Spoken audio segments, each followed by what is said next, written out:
Everyone, मैं ब्रजेश पांडे आप सबका पांडे जी क्लासेस में एक बार फिर स्वागत करता हूं। आज स्टूडेंट हम एक बहुत ही छोटा सा क्वेश्चन बट काफी इंपॉर्टेंट जो एग्जाम में पूछा जाता है कि डिफरेंट जो हाइब्रिडाइजेशन है जैसे sp3d, dsp2, sp3d3 इनके अंदर कौन सा d ऑर्बिटल पार्टिसिपेट करता है। अब हमारे माइंड में क्वेश्चन ये भी अराइज होता है, सर ऐसा p के केस में हमने क्यों नहीं बात की, क्योंकि जो स्टूडेंट p के 3 ऑर्बिटल होते हैं वो क्या होते हैं, डीजनरेट होते हैं।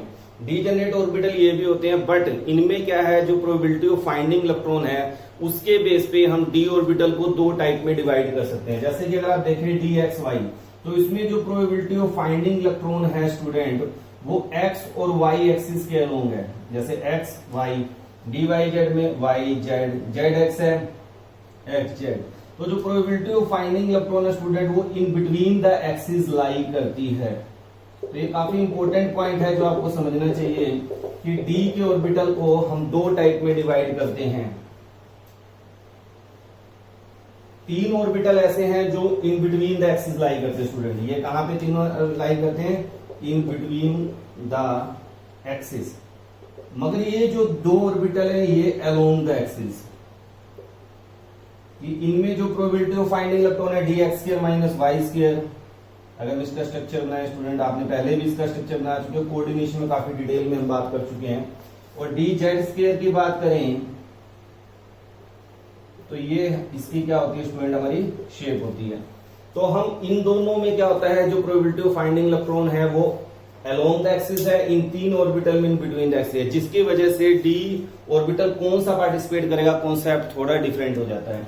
अब हम बात करें DsP2, और अगर हम बात करेंगे स्टूडेंट कोऑर्डिनेशन प्लस 2 में जब आप जाएंगे तो हमारे पे एक हाइब्रिडाइजेशन और आती है sp2d। इसी जिस तरह हम sp3d करते हैं, प्लस 1 में तो आप केवल sp3d कर रहे हैं, प्लस 2 में जब आप कोऑर्डिनेशन केमिस्ट्री पढ़ेंगे तब हम बात करेंगे dsp3। इसी तरह यहां पे हमारे पास क्या हो जाता है स्टूडेंट, d2sp3 हाइब्रिडाइजेशन। तो ये अलग अलग हाइब्रिडाइजेशन हो जाती है। ज्योमेट्री हमें पता ही है, स्क्वायर प्लेनर। DsP2 कभी आ गई तो ट्राइगोनल, बाई पिरामिडल। और अगर sp3d2 आ जाए, d2sp3 आ जाए तो ऑक्टाहेड्रल। और अगर sp3d3 है स्टूडेंट तो यहां पे क्या होता है, pentagonal, bi pyramidal, bi pyramidal.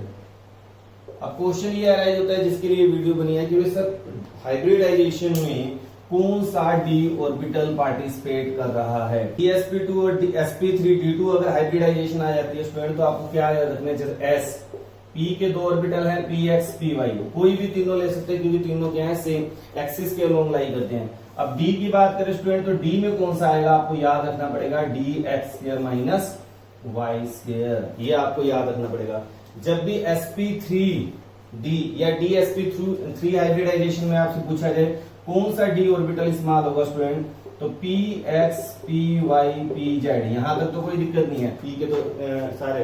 अब d कौन सा होगा स्टूडेंट, आपको याद रखना है d, एक ही डी ऑर्बिटल है ना स्टूडेंट, तो एक जब होगा तो याद रखना है आपको क्या आएगा, dz स्क्वायर।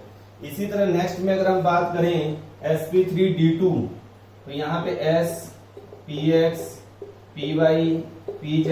अब d के कौन से ऑर्बिटल है स्टूडेंट, तो याद रखना है आपको d x square minus Y square and d z square.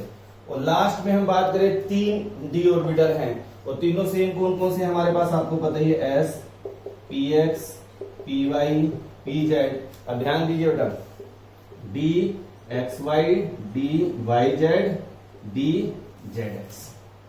तो आप बड़े आराम से चीजों समझ सकते हैं। जब हमें 3 ऑर्बिटल सेम चाहिए तो हमने कौन से लिए, जो इन बिटवीन द एक्सिस है। 2 चाहिए तो कौन से लिए, जो अलोंग द एक्सिस है। एक ही चाहिए तो कौन सा लिया, dz स्क्वायर। और इसमें क्या आता है, dx square minus Y square, जो अलोंग द एक्सिस है। तो इसलिए आपको मेरे को समझ आ गया होगा मेरे हिसाब से जो मैं समझाना चाह रहा हूं आपको कि कौन सा डी ऑर्बिटल किस हाइब्रिडाइजेशन में पार्टिसिपेट कर रहा है, ये आपको याद रखने पड़ेंगे स्टूडेंट। ये काफी बार एग्जाम में और इवन कंपटीशन में बार बार पूछा जाता है। मुझे उम्मीद है छोटा सा लेक्चर आपको काफी पसंद आया होगा। ज्यादा से ज्यादा अपने फ्रेंड्स के बीच में शेयर करें। नेक्स्ट वीडियो में हम बात करने वाले हैं पहचान रूल की, और उसके बाद हम बात करेंगे मोलिकुलर ऑर्बिटल थ्योरी की। Thank you, have a nice day.